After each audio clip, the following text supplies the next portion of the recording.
So during a recession, there's typically one type of stock that outperforms all the rest. And it's not because of what industry it's in, if it sells a product or a service, if it's a value or a growth stock, none of that matters. Because time and time again, throughout history, this type of stock has done better than its competitors. So today what I'm going to do is I'm going to go over what this type of stock is, I'm going to break it down, I'm going to go over how to invest in it, and I'm going to explain why this type of stock does better than its competitors.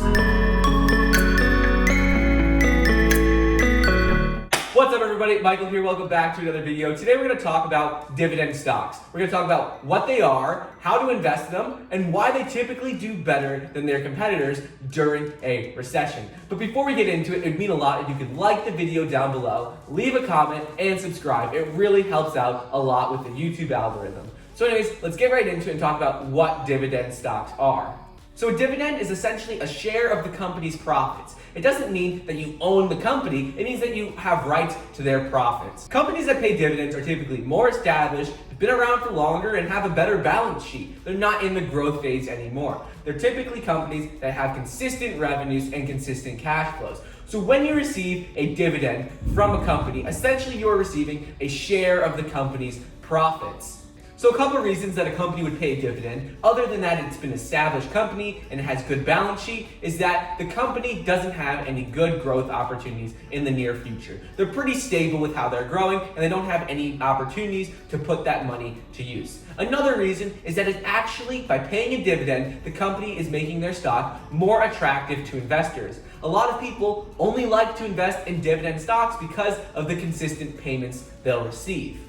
Finally, with a dividend stock, you receive payments either quarterly, semi-annually, or annually. It depends on the company, each of them do it differently. So what that means is that either every quarter, every 6 months, or every year, you'll receive a check in the mail. Well, not in the mail anymore. You'll probably just receive it and it will just be put into your brokerage account. But for how many shares you have, you'll receive a dividend for every single share. So if you have 10 shares and the company pays a $2 dividend, you'll receive $20. If you have 100 shares and it's $2, you'll receive $200. So this is great for an investor who wants to make passive income. So once people decide that they want to invest in dividend stocks, most people look first at the dividend yield. And what this is the dividend per share divided by the price per share. And essentially, that's how much they pay in dividends per share divided by what the stock costs. Most people look at this first, when that isn't necessarily the right thing to do.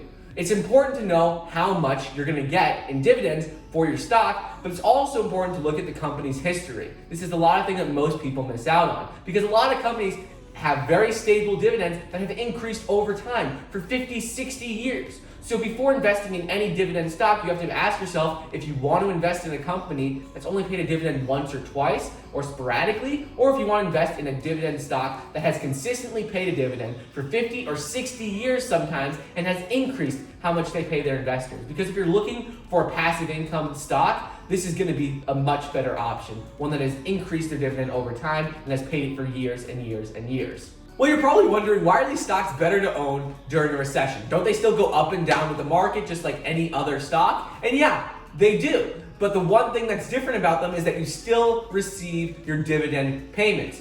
Let me give you some examples. With companies like AT&T and Chevron, they each have dividend yields of over 7%. And that is a really, really high dividend yield. Most companies in the S&P 500 have around a 2%. That's the average. 2% dividend yield in the S&P 500. So anyways, with a company like AT&T or Chevron, if the company's stock goes down 7%, you essentially haven't lost any money because you still are going to receive that dividend payment. And I get it, a lot of people are going to say that the market expects the dividend payment, so it's already adjusted for it, meaning that investors know that it's going to pay a 7% dividend, so the stock is already valued according to that. But in reality, most companies are going to drop around the same amount if the whole market's going to drop. So you're going to still be receiving that 7% payment for a company like AT&T or Chevron, which actually reduces the risk a lot. So another reason why dividend stocks typically do better during a recession is because a lot of investors look towards these stocks during this time because they know that they can get that consistent return. When you're in a recession, you don't know how long it's going to last. But if you invest in a dividend stock, you're guaranteed whatever that dividend yield, you're guaranteed that return. So with AT&T or Chevron, you know you're going to get a 7% return on your investment. The stock price might go up, might go down, but you're still going to get that return on your investment. Most of the money made in the stock market is going to be made by buying low and selling high. But during a recession, it's not possible to do that because almost all of the stocks are going to be down. And you can't buy low and sell high. You can't really time it. You have to invest in it for the long term. So anyways, investing in a dividend stock at any time, but especially during a recession, is great because you'll get consistent payments in your dividends, either quarterly, semi-annually, or annually. And when the recession is over and when the market bounces back, you'll also get money from the stock price going up. So anyways, that's what I think of investing in dividend stocks, especially during a recession. I hope you guys enjoyed today's video. Please make sure to like the video down below, leave a comment, and subscribe, and I'll see you guys next time.